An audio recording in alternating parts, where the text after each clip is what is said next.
Welcome to Dhanush kitchen. இன்னைக்கு என்ன பார்க்க போகிறோம்னா சந்தைக்கு போய் காய்கறி தான் வாங்க போனோம். நாங்கள் என்னென்ன காய்கறி வாங்கினா எவ்வளோ ஆச்சுன்னு பார்க்கலாம். 9 o'clock கிளம்பிட்டோம். நாங்கள் பேக் எடுத்துகிட்டு carrot, beetroot, potato, lady finger, green chilli, சொரக்காய் இதெல்லாம் வாங்கிட்டோம். எனக்கு பிடிச்ச கருவாடு வாங்கினோம். அது சூப்பராக இருந்தது. 2 காலிஃப்ளவர், தக்காளி இதெல்லாம் வாங்கிட்டோம். இப்படியே சாப்பிட்றதுக்கு ஒப்புட்டு வாங்கிக்கிட்டோம். தலாட்டி ஜாமானும் பார்த்துட்டோன்னா அதையும் வாங்கிட்டேன். பூ கடைக்கு போய் பூவும் வாங்கிட்டோம். பூ மட்டும் 50 rupees. நான் ஜாலியாக அந்த பொம்மையில் விளாண்டே வந்தேன். அப்பா கிட்ட 2 days-ஆகவே சிக்கன் ரைஸ் வேணும்னு கேட்டுட்டு இருந்தேன்.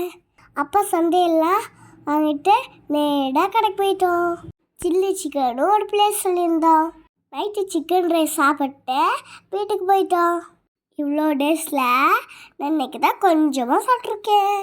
சூப்பராக இருந்தது. சாஸ் நிறையா ஊற்றி அவ்வளோதான் வீட்டுக்கு வந்துட்டோம். காய்கறியில் எடுத்து வச்சிட்டோம்.